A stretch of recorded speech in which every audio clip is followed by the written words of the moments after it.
home and elsewhere, the dynamics of placement and displacement in Jamaica Kincaid's Lucy. This is Reem, Shaman, Abdullah Al-Harbi, and let's start.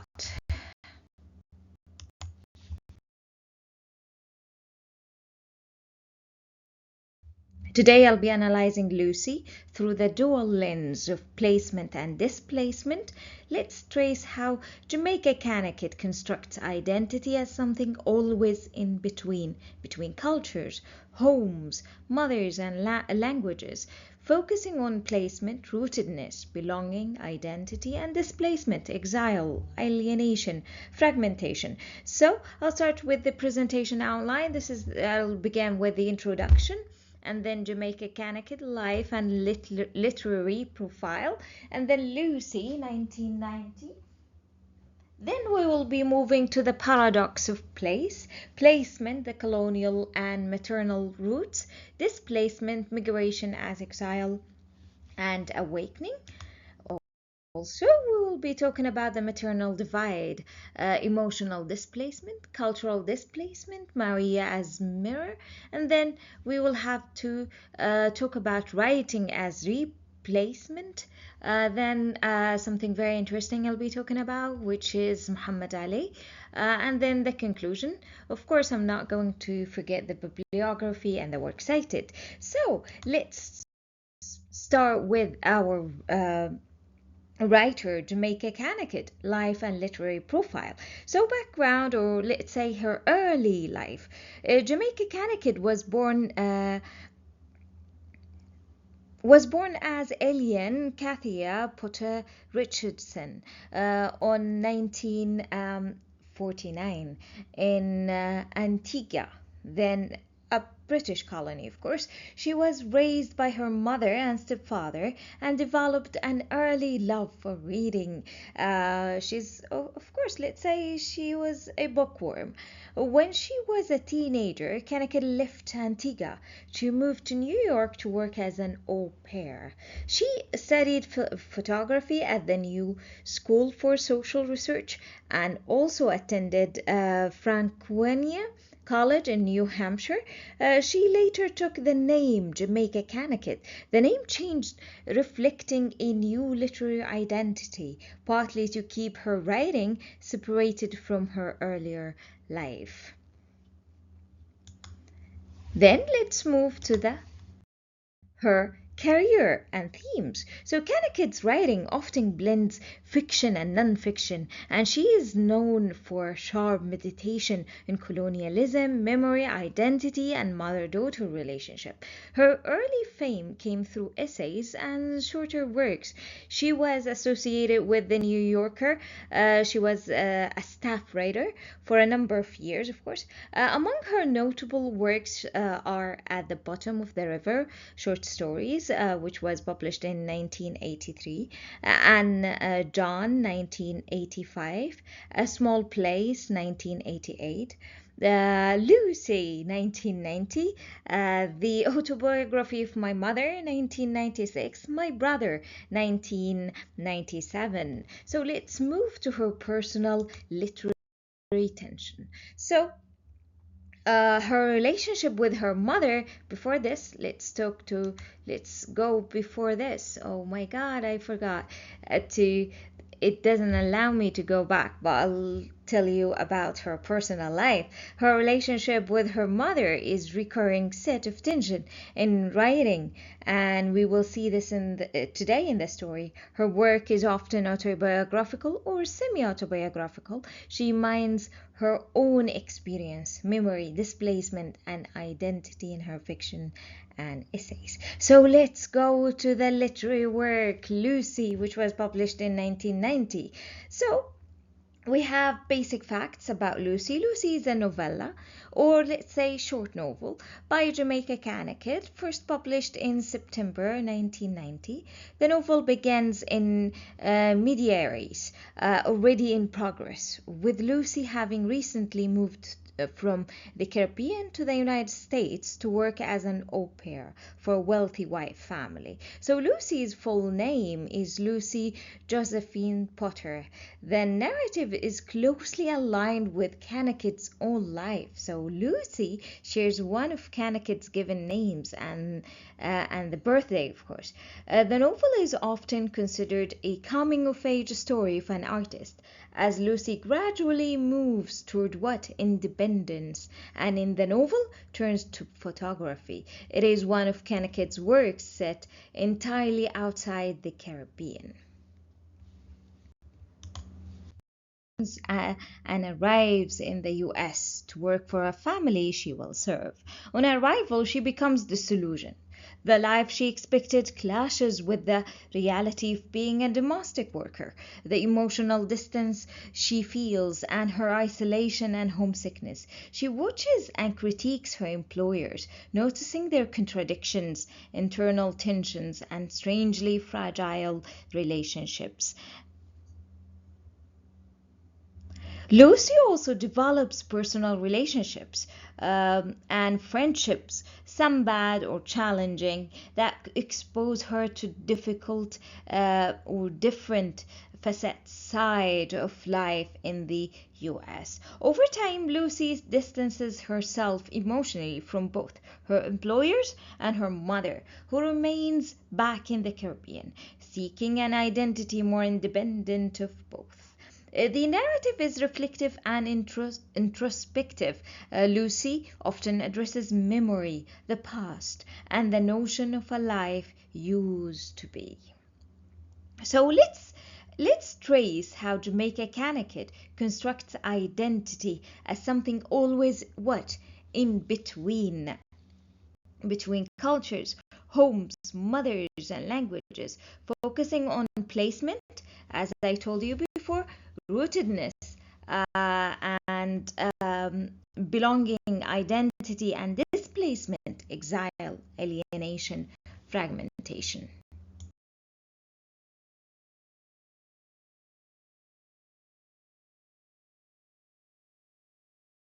Between home and world become confused or blurred. Lucy migration from the Caribbean to North America symbolizes a journey of placement, being fixed within colonial and maternal definitions, to what? To displacement, discovering the self in estrangement. So, yet her final independence depends on accepting displacement as her only permanent place. She says,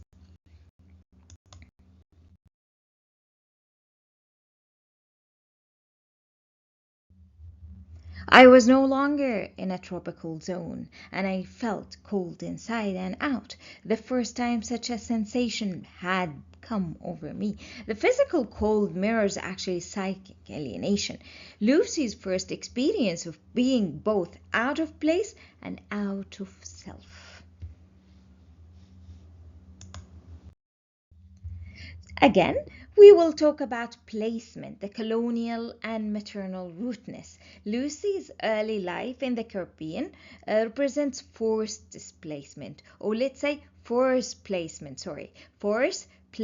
Her identity was constructed by two powers: colonial education, the British imposed culture that shaped her imagination, and the maternal domination. Of course, here is her mother's possessive love that mirrors colonial authority. Her schooling at Queen Victoria Girls' School trains her to admire imperial symbols like daffodils, while her mother teaches her obedience and emotional dependence. Together, they anchor Lucy to systems of control disguised as what? As belonging. She says, at 10 years of age, I had to learn by heart a long poem about some flowers I would not see in real life until I was 19. This is what we call false placement, a home that defines her through others' narrative. The landscape of her birth is not free, it is ideologically occupied. Displacement, migration as exile and awakening. Lucy's migration to the unnamed North American city, a stand-in for New York or Vermont, begins her geographical and psychological displacement. The literal ocean crossing becomes a metaphor for what? For the gap between self-perception and external reality. Her first winter, grey and alien, symbolizes entry into the unfamiliar symbolic order. The warmth of the Caribbean is replaced by what? The sterile cold of Western modernity. She writes, actually, now that I saw these places, they looked ordinary, dirty, worn down. It wasn't my first bout with the disappointment of reality. So this moment marks what Edward Said calls the loss of the familiar, a painful, necessary estrangement that begins the decolonization of the mind, freeing one's thoughts, values from the control of the colonial power. So let's move to, let's address the elephant in the room, her mother, because she always mentions her mother. The maternal divide, emotional displacement. Lucy's emotional displacement centers on her mother. Even after leaving home, her mother's letters and voice dominate her mind. The maternal bond, symbolically colonial, becomes her psyche. Exile. Each letter reminds her that love can also be a form of occupation, an emotional empire. She writes, the letters I carried them around with me whenever I went. It wasn't from feelings of love and longing that I did this. Quite the contrary. It was from a feeling of hatred. This is what Julia Kristeva terms abjection, the need to reject the mother in order to form a separate self, yet feeling continuous attachment. So Lucy's displacement thus becomes a cycle. She flees her mother's influence only to internalize it. Imagine this. So to explain this more, Julia Kristeva in Powers of Her, which was published in 1982, introduces the term abjection to describe a psychological process that occurs during the formation of identity. A child must separate from the mother, who one symbolized total unity and comfort, in order to develop a distinct sense of self, an I. So this separation is painful because the mother's body once represented both safety and life. Rejecting her is necessary but also traumatic.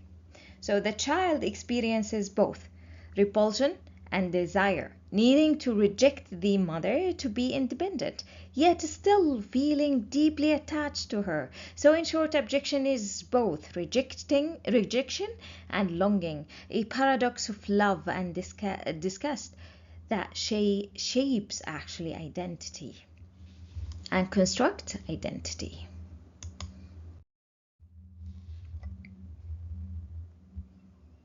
But before that, let's apply abjection to Lucy. In Lucy by Jamaica Kincaid, actually, Lucy's migration from the Caribbean to America symbolizes this psyche separation from the mother. She leaves her mother's world, a home full of control, memory, and colonial ideology, to assert her individuality. Yet, she cannot fully detach herself. Her thoughts constantly return to her mother. Even her anger and rebellion keep her emotionally bound. So this means Lucy is caught in a loop.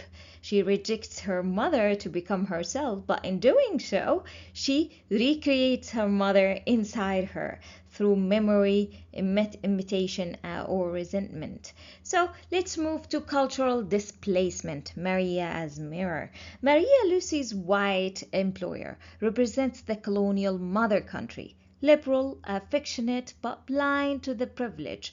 Maria's fascination with daffodils, spring, and purity contrasts Lucy's memories of tropical decay and oppression. So their relationship reenacts the colonial dynamic. Maria offers Lucy comfort, but unconsciously reinscribes hierarchy. So Lucy says, where she saw beautiful flowers, I saw sorrow and bitterness. So Maria's world tries to place Lucy again, to assimilate her through affection. But Lucy's resistance to this false belonging marks her new form of self placement through what?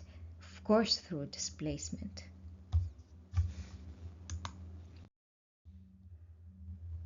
Let's move to writing as replacement. So Lucy's voice, sharp and often angry, and her tool of replacement. Through storytelling, she reclaims authorship of her identity. Her narrative is not about arriving anywhere, but about existing in transit, a self defined by movement rather than what? Rootedness. She says, I could now look back at the winter. It was my past, so to speak, my first real past, a past that was my own and over which I had the final word. So, Lucy, or let's say this is what Salman Rushdie calls imaginary homelands, self created spaces of belonging born from what? From exile. By narrating her experience, Lucy actually transforms this location into authorship, turning loss into what? Agency.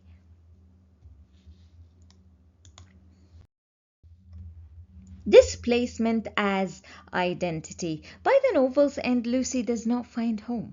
She redefines it. By the end of Lucy, the protagonist does not find a traditional sense of home, but instead redefines it as what?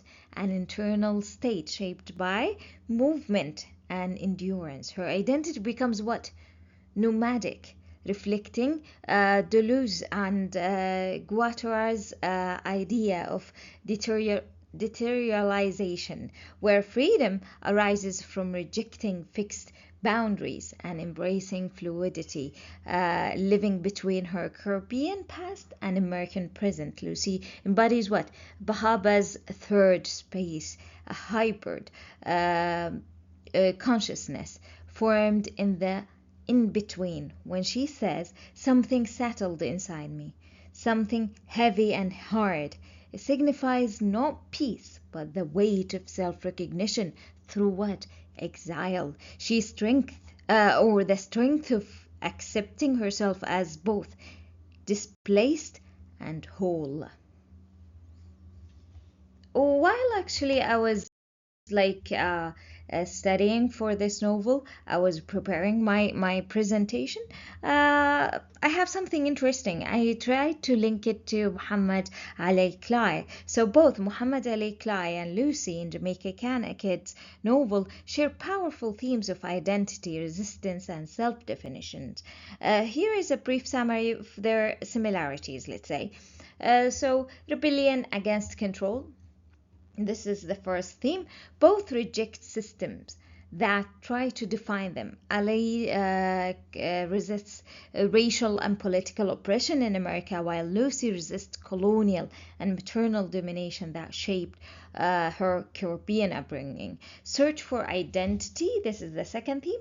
Each undergoes a journey of self-discovery. Ali changes his name to reclaim his heritage and independence, while Lucy leaves home to find who she is beyond colonial and familial expectations. Courage and independence both display fearless individuality. Ali, through his outspoken defense or defiance and moral conviction, and Lucy through her emotional honesty and refusal to conform to imposed identities. So let's say, in short, both Muhammad Ali Clay and Lucy stand as symbols of freedom, self-assertion, and the struggle to reclaim one's own voice in a world shaped by what? By power and oppression. So this is the conclusion, the empowerment of displacement. So in Lucy, Jamaica Kincaid transforms displacement from loss into liberation. Placement signifies subjugation, being fixed within colonial and maternal definitions. Displacement, by contrast, becomes a revolutionary space of becoming, fluid, creative, and alive. So Lucy's exile is not a tragedy, but a victory. She refuses to be placed in anyone's world but her own. This is the bibliography and the works cited.